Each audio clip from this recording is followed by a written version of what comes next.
ও মা হই গো, মা হই গো,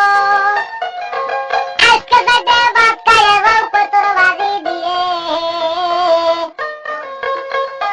তাও হইয়ালে কইয়া দুমু বাচ্চা নিচে ছিলে